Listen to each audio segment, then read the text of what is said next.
2022년 7월 3일 길가온 교회의 주일 예배 말씀입니다. 오늘 본문은 사사기 8장 1절에서 12절까지 말씀입니다. 같이 봉독하겠습니다. 에브라임 사람들이 기드온에게 이르되 내가 미디안과 싸우러 갈 때에 우리를 부르지 아니하였으니 우리를 이같이 대접함은 어찌 됨이냐 하고 그와 크게 다투는지라. 기드온이 그들에게 이르되 내가 이제 행한 일이 너희가 한 것에 비교되겠느냐. 에브라임의 끝물 포도가 아비에셀의 만물 포도보다 낫지 아니하냐. 하나님이 미디안의 방백 오렙과 스앱을 너희 손에 넘겨주셨으니 내가 한 일이 어찌 능히 너희가 한 것에 비교되겠느냐 하니라. 기드온이 이 말을 하매 그때에 그들의 노여움이 풀리니라. 기드온과 그와 함께 한 자 300명이 요단강에 이르러 건너고 비록 피곤하나 추격하며 그가 숫곳 사람들에게 이르되 나를 따르는 백성이 피곤하니 청하건대 그들에게 떡덩이를 주라. 나는 미디안의 왕들인 세바와 살문나의 뒤를 추격하고 있노라 하니 숫곳의 방백들이 이르되 세바와 살문나의 손이 지금 내 손 안에 있다는 거냐. 어찌 우리가 내 군대에게 떡을 주겠느냐 하는지라. 기드온이 이르되 그러면 여호와께서 세바와 살문나를 내 손에 넘겨주신 후에 내가 들가시와 찔레로 너희 살을 찢으리라 하고 거기서 분우엘로 올라가서 그들에게도 그같이 구한즉 분우엘 사람들의 대답도 숫곳 사람들의 대답과 같은지라. 기드온이 또 분우엘 사람들에게 말하여 이르되 내가 평안히 돌아올 때에 이 망대를 헐리라 하니라. 이때에 세바와 살문나가 갈골에 있는데 동방 사람의 모든 군대 중에 칼든 자 12만 명이 죽었고 그 남은 15,000명가량은 그들을 따라와서 거기에 있더라. 적군이 안심하고 있는 중에 기드온이 노바와 욕부하 동쪽 장막에 거주하는 자의 길로 올라가서 그 적진을 치니 세바와 살문나가 도망하는지라. 기드온이 그들의 뒤를 추격하여 미디안의 두 왕 세바와 살문나를 사로잡고 그 온 진영을 격파하니라. 오늘은 하나님의 전쟁을 못 믿는 인생들이라는 제목으로 하나님 말씀 전하겠습니다. 기드온은 300명이라는 인원을 데리고 무려 13만 5천 명의 미디안 연합군을 상대로 대승을 거두게 됩니다. 세상에 이런 전쟁이 어디 있습니까? 누구도 상상하지 못할 결과였고 어떤 말로 설명해도 말이 되지 않는 일이 벌어진 것입니다. 훗날 이사야 선지자는 이 전쟁을 출애굽의 역사와 비교하게 됩니다. 이사야 10장 26절 말씀에 만군의 여호와께서 채찍을 들어 그를 치시되 오랫바위에서 미디안을 쳐 죽이신 것 같이 하실 것이며 막대기를 드시되 바다를 향하여 애굽에서 하신 것 같이 하실 것이라. 출애굽의 역사는 누구나 알고 있는 위대한 사건인데 거기에 비교할 정도라면 기드온이 300명으로 13만 5천의 미디안 연합군에게 승리를 얻은 이 전쟁이 얼마나 이스라엘 역사에 있어서 기념비가 되고 있는지 알 수 있습니다. 그런데 오늘 본문을 보시면 이런 놀라운 승리 앞에서 에브라임 지파가 불만을 토로하고 있습니다. 본문 1절에 보시면 에브라임 사람들이 기드온에게 이르되 내가 미디안과 싸우러 갈 때에 우리를 부르지 아니하였으니 우리를 이같이 대접함은 어찌 됨이냐 하고 그와 크게 다투는지라. 이게 무슨 말입니까? 미디안과 싸우러 갈 때 왜 자기들을 부르지 않았냐 이렇게 따지고 있습니다. 그래서 크게 다투었다고 하죠. 사실 다투었다고 하니까 서로 싸운 것처럼 보이지만 자기들의 분에 못 이겨서 난리를 쳤다는 말입니다. 그러면 에브라임은 왜 이렇게 민감하게 반응을 할까? 창세기 48장을 보시면 요셉이 자기 아들 므낫세와 에브라임을 데려와서 아버지 야곱에게 축복받는 장면이 나옵니다.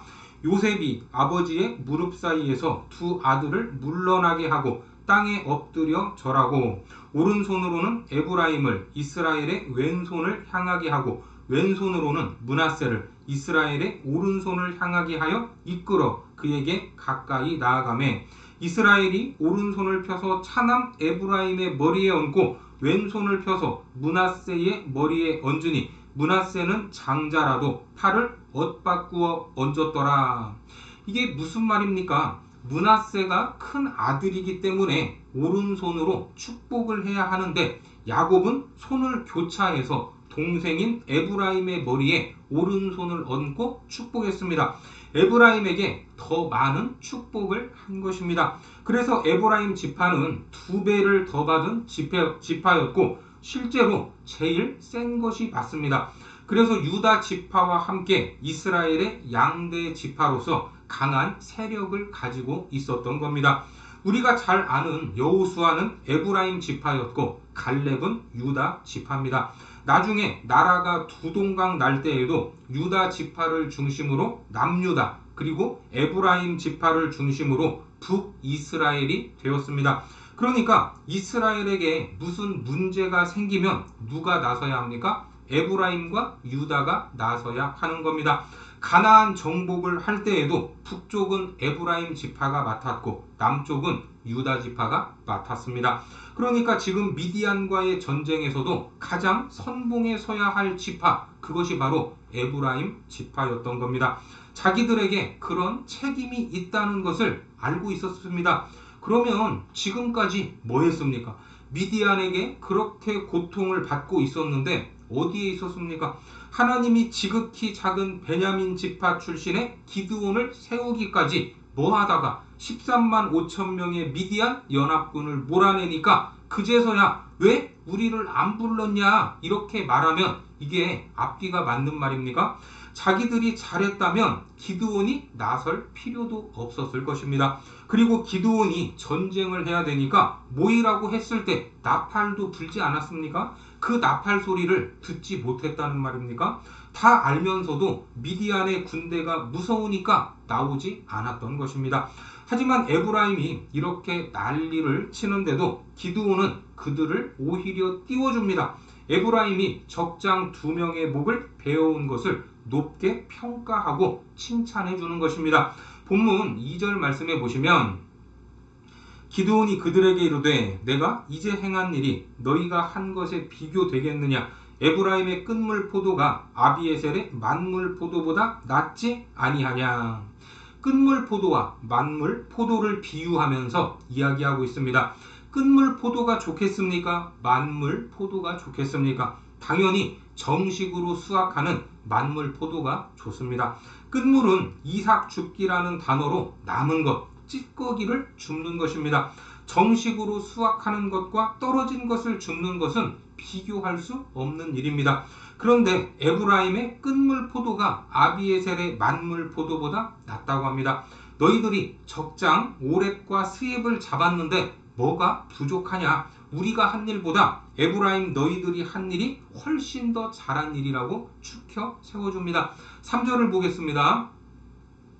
하나님이 미디안의 방백 오렙과 스엡을 너희 손에 넘겨주셨으니 내가 한 일이 어찌 능히 너희가 한 것에 비교되겠느냐 하니라. 기드온이 이 말을 하매 그때에 그들의 노여움이 풀리니라. 그러니까 추켜 세우고 있지만 에브라임을 향한 지적도 하는 이중적 의미를 끝물 포도, 만물 포도 안에 내포하고 있는 겁니다. 그러면 기드온이 칭찬했던 에브라임의 전공, 그것을 다시 한번 보도록 하겠습니다. 7장 24절입니다. 기드온이 사자들을 보내서 에브라임 온 산지로 두루 다니게 하여 이르기를 내려와서 미디안을 치고 그들을 앞질러 벳바라와 요단강에 이르는 수로를 점령하라 하매 이에 에브라임 사람들이 다 모여 벳바라와 요단강에 이르는 수로를 점령하고, 여기서 말하는 수로는 물이 흘러가는 길이 아니라 나루터입니다. 요단강에서 전략적으로 중요한 것이었습니다. 요단강이 3일 길이기 때문에 건너가는 위치가 한정적이었습니다. 그래서 이 나루터를 점령하면 여지없이 걸려들 수밖에 없었던 겁니다. 그렇게 중요한 임무를 에브라임 지파가 감당했던 겁니다. 그리고 미디안의 방백인 오렙과 스엡을 죽이지 않았습니까? 25절입니다. 또 미디안의 두 방백 오렙과 스엡을 사로잡아 오렙은 오렙 바위에서 죽이고 스엡은 스엡 포도주 틀에서 죽이고 미디안을 추격하였고 오렙과 스엡의 머리를 요단강 건너편에서 기드온에게 가져왔더라. 오렙은 까마귀, 스엡은 늑대라는 뜻을 가지고 있는데 당시 유대 아이들이 가장 무서워했던 동물들입니다.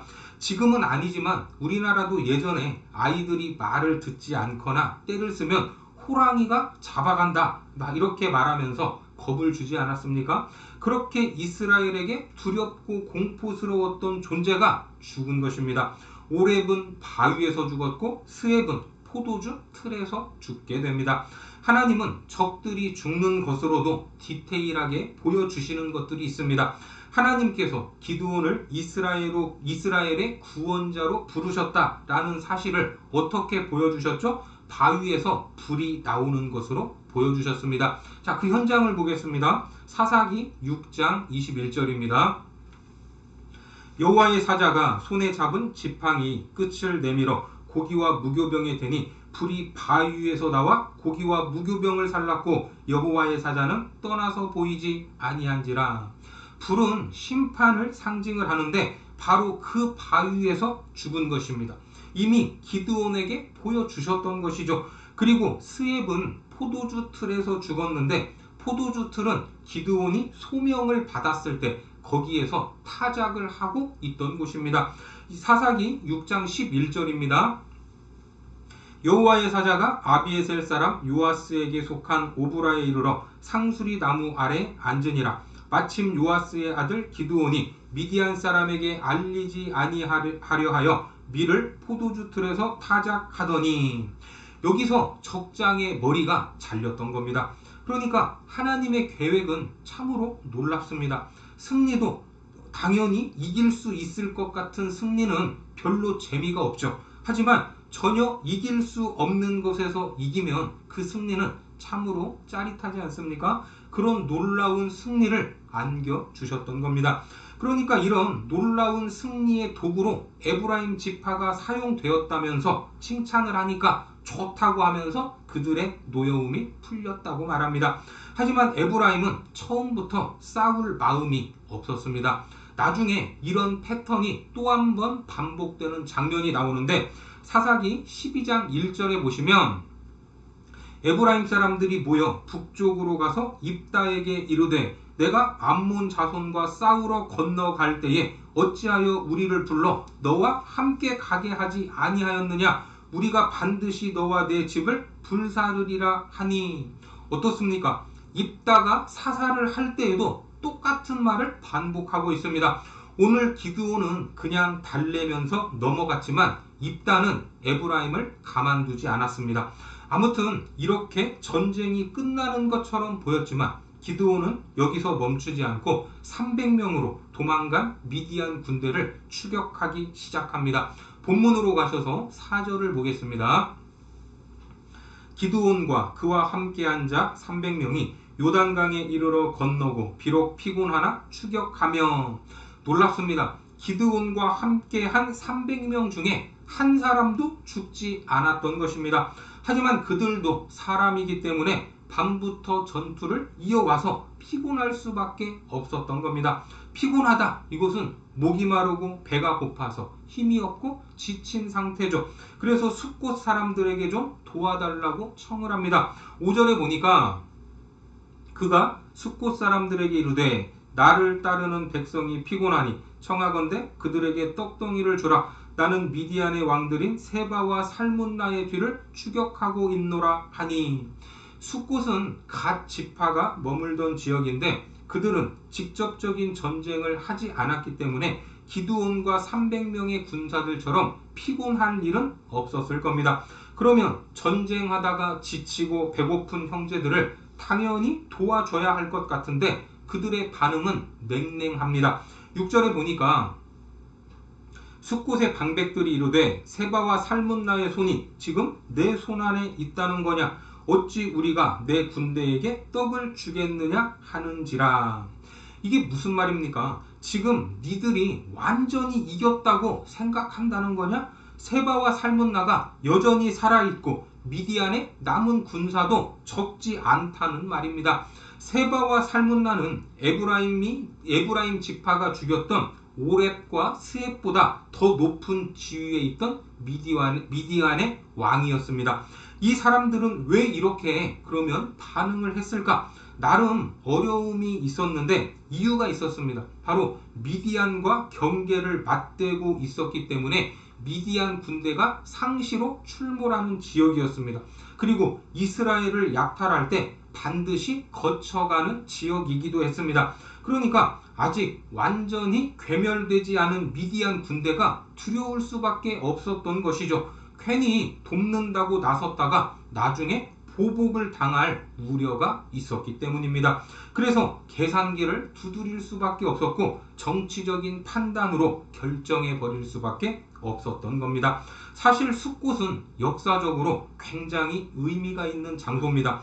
고향으로 돌아온 야곱이 살았던 곳입니다. 창세기 33장 17절에 보면 야곱은 숫곳에 이르러 자기를 위하여 집을 짓고 그의 가축을 위하여 우릿간을 지었으므로 그 땅 이름을 숫곳이라 부르더라. 그러니까 숫곳 사람들은 아직도 이 전쟁이 하나님의 전쟁으로 보이지 않고 그냥 전쟁이었던 것입니다. 어떻게 하다 보니까 기드온이 초반에 기세를 잘 잡아서 큰 승리를 얻은 것 같지만 여전히 미디안의 세력은 만만치 않다는 것입니다. 실제로 도망갔지만 남아있는 미디안 군사들이 몇 명입니까? 본문 10절을 보시면 이때에 세바와 살문나가 갈골에 있는데 동방 사람의 모든 군대 중에 칼든 자 12만 명이 죽었고 그 남은 15,000명가량은 그들을 따라와서 거기에 있더라. 15,000명이 남아있다고 합니다. 12만 명이 죽었지만 여전히 15,000명, 그 숫자도 버거운 상대입니다. 그들이 재정비해서 다시 맞붙는다면 300명으로 어떻게 15,000명을 이길 수 있겠냐, 이렇게 생각을 했던 겁니다. 믿음이 아닌 현실적인 타협을 했습니다. 하지만 기드온의 입장에서 숫곳 사람들의 반응은 참으로 어이가 없는 일이었습니다. 그래서 기드온이 화가 나서 강력한 경고를 하고 있죠. 본문 7절입니다.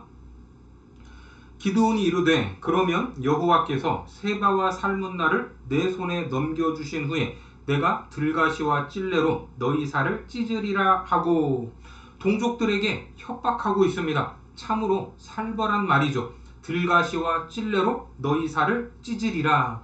예수님께서 로마 병사의 채찍에 맞으실 때 채찍 끝에 쇠붙이와 조개 껍질이 달려 있어서 때리면 그것이 살을 파고 들어가 살점을 떼어내지 않습니까? 바로 그렇게 죽이겠다는 말입니다.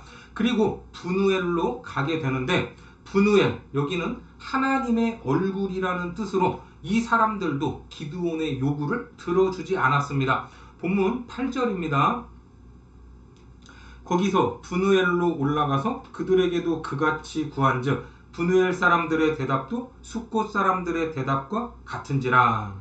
이 지역도 역시 역사적으로 의미가 있습니다. 창세기 32장 30절에 보시면 그러므로 야곱이 그곳 이름을 브니엘이라 하였으니 그가 이르기를 내가 하나님과 대면하여 보았으나 내 생명이 보존되었다 함이더라.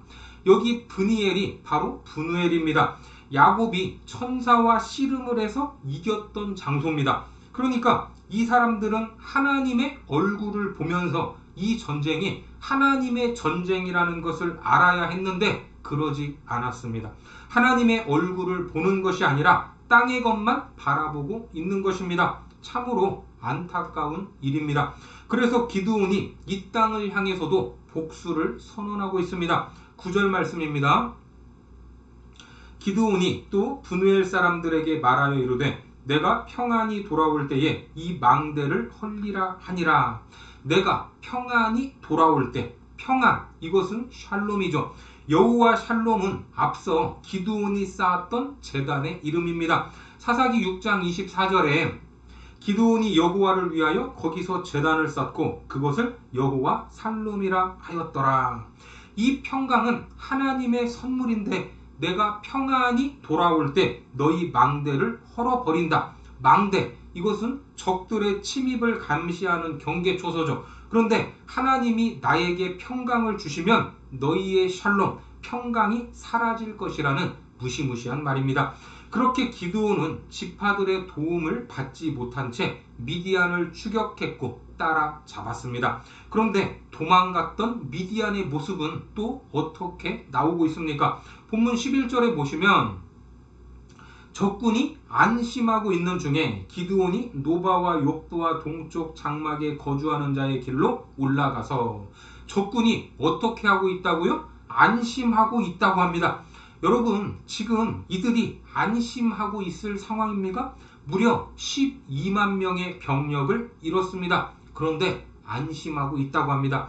아마도 기드온이 쫓아오지 못할 것이라고 생각을 했거나, 아니면 우리가 한밤중에 기습을 당해서 순식간에 많은 병력을 잃었지만 그래도 15,000명의 병력이 있으니까 재정비해서 싸운다면 이길 수 있을 것이다 라는 이러한 자신감도 있었던 것 같습니다. 하지만 기드온은 방금 읽은 말씀처럼 노바와 욥부와 동쪽 장막에 거주하는 자의 길, 이 길은 유목민이 다니던 길로 미디안 군대가 예상하지 못했던 공격 루트였습니다. 그렇게 예상을 깨는 기습 공격으로 300명이 15,000명을 상대로 또한 승리하게 됩니다. 결국 12절 말씀에 보시면 세바와 살문나가 도망하는지라 기드온이 그들의 뒤를 추격하여 미디안의 두 왕 세바와 살문나를 사로잡고 그 온 진영을 격파하니라.